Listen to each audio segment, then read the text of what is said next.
Akhir-akhir ini viral di media sosial surat terbuka yang ditujukan kepada Presiden RI ke-6 Susilo Bambang Yudhoyono atau akrab dipanggil SBY.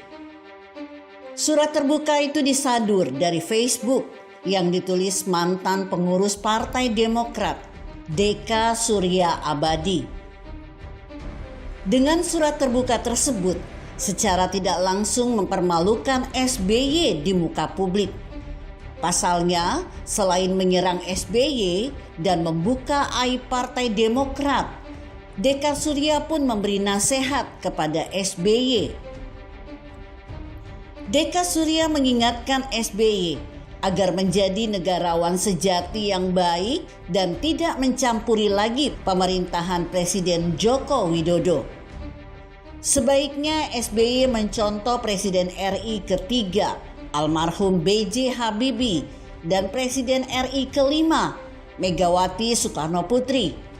Sebab selama SBY memimpin bangsa ini, kedua mantan presiden itu tidak pernah menyinyir pemerintahan SBY. Selain itu, dari hasil survei lembaga internasional Gallup World Poll milik Perserikatan Bangsa-Bangsa atau PBB, pemerintahan Presiden Joko Widodo menduduki peringkat pertama sebagai pemerintahan paling dipercaya masyarakatnya, yakni sebesar 80%. Deka Surya menegaskan prestasi yang diperoleh Joko Widodo itu tidak pernah dicapai SBY selama menjabat presiden.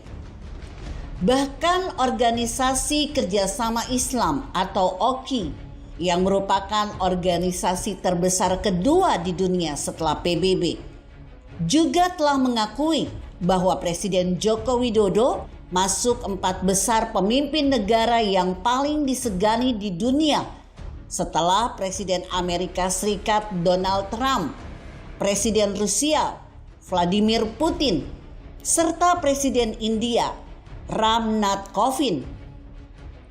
Kata Deka Surya, selama 10 tahun SBY sebagai presiden, prestasi semacam itu belum pernah diraih SBY.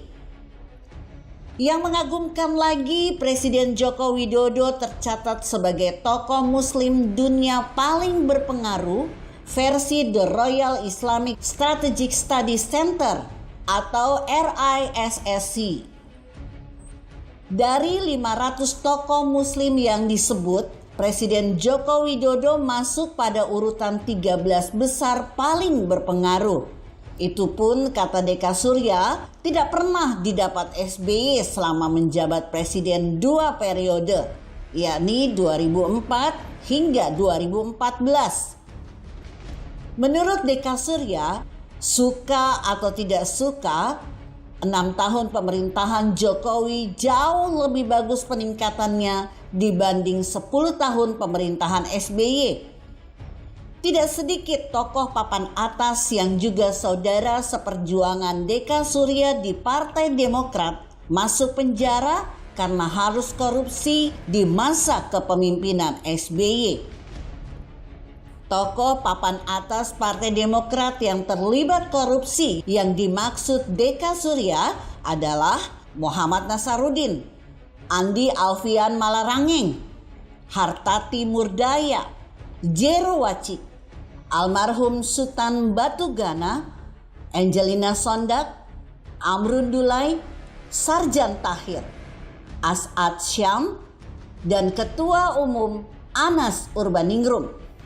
Semua masuk penjara dan hampir semua pengurus DPP Partai Demokrat yang notabene orang-orang dekat SBY. SBY diingatkan harus belajar banyak tentang kesabaran, ketegaran, kesederhanaan, ikhlas, serta kebijaksanaan pada Presiden Jokowi. Bayangkan ketika anak sulung SBY, yakni AHY, diserang netizen karena cuitannya menyinyir Presiden Jokowi, SBY langsung ngamuk tidak karuan melalui medsos, menyerang para netizen yang membuli AHY sampai menyalahkan Presiden Jokowi. Heran, apa hubungannya dengan Presiden Jokowi? Justru AHY yang menyerang Presiden Jokowi sesaat setelah AHY dilantik sebagai Ketua Umum Partai Demokrat. Presiden Jokowi diserang habis-habisan dan bertubi-tubi oleh pembencinya. Dikatain komunis, anak haram, PKI, termasuk orang tuanya juga difitnah serta dibully habis-habisan. Bahkan saat ibundanya Jokowi meninggal, masih diserang fitnah. Namun Jokowi tidak pernah membalas, tidak pernah menanggapi, dan tetap fokus bekerja untuk rakyatnya. Oleh sebab itu, Deka Surya memohon sekali lagi kepada SBY untuk berkenan menjaga wibawa, tidak lagi mencampuri permasalahan pemerintahan Jokowi. Saran Deka Surya, jika ingin menyampaikan masukan ke Jokowi selaku presiden, SBY berkenan menyampaikan langsung kepada Jokowi, baik bertemu silaturahmi atau melalui telepon. Itu lebih elegan daripada banyak nyinyir. Jika Anda berpendapat lain, berikan komentar Anda di kolom komentar. Saya Emma, Karisma 90.